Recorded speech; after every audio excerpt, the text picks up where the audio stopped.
bandiraɓe sehilaɓe fuutankoɓe mi salmini on ko maître Moussa Diop directeur général mo Dakar Dem Dikk po jeeyaɗo Podor. hande on gari ƴewdemi pour mi haala seeɗa e affaire coronavirus. on janggoro mo ganduɗa ummima Chine rewi Italie waɗi hon dégâts mo ganduɗa hay goto wawa hen hay hunde par ce que hay goto vaccin woɗani pour le moment. ari ha naate Sénégal faut pas que yimɓe no ummono ɗi virus o woɗani ɗum c'est dangereux. yimɓe nana maya hen ha joni min dañani lekki e monde o foof pour wadde arrêté virus o. premier geste tan mo ganduɗa neɗɗo foti wadde ko ne waɗa nettoyé ses mains juuɗe maɓɓe yoɓe ƴettu sabunde eau de javel koɓe dañi foof de temps en temps 2, 3, 4, 5 fois par jour ɓe mbaɗa nettoyé ɓe laaɓa juuɗe maɓɓe. ɗum goto foof to wonti wonde omo wawi fodde wadde ɗum.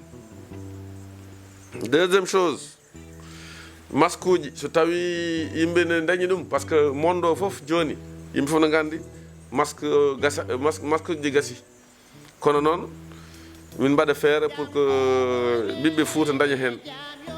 min ɗe ɓalɗe min ar Fouta mi haalde yimɓe foof mi yaada Diaba ha Djerba haalde yimɓe foof sernaɓeɓe aussi ɓe kalde sukaɓeɓe ɓe kalde yimɓeɓe par ce que ɗum o janggoro vraiment yimɓe ne foti darade hen. président de la république noon haali ha ƴetti état d' urgence ha ƴetti mesure uji o wi transport o yaade Dakar ha Fouta walla yaade Dakar Kaolack auto ji ɗi foof hande ɓe mbaɗi ɗum arrêté par ce que virus o maladie o ina wawi yaade auto ji ɗi nawa ɗum nokku e nokku.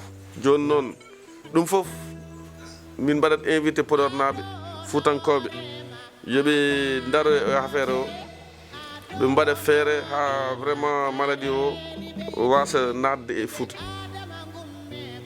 min dañi goto ka à Saint-Louis, Touba région de Diourbel no woodi, Dakar no woodi, Ziguinchor no woodi.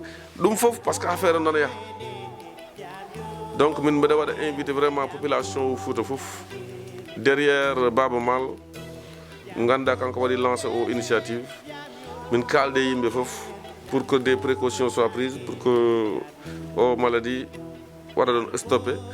et puis sernaɓe aussi ɓe ñaago ɓe kalde yimɓe ɓe kalde ko ɗum woni affaire no ɓe kalde yimɓe par ce que affaire o wona cakan ko ganduɗa min joga lekki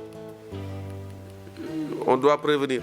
ɗum waɗi importance par ce que hasi ɓe natde yimɓeɓe no yahret ni ina waɗi c'est trop rapide.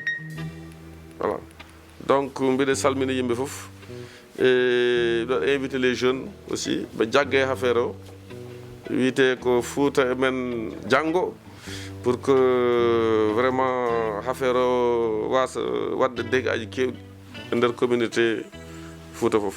on jarama no fewi, merci beaucoup.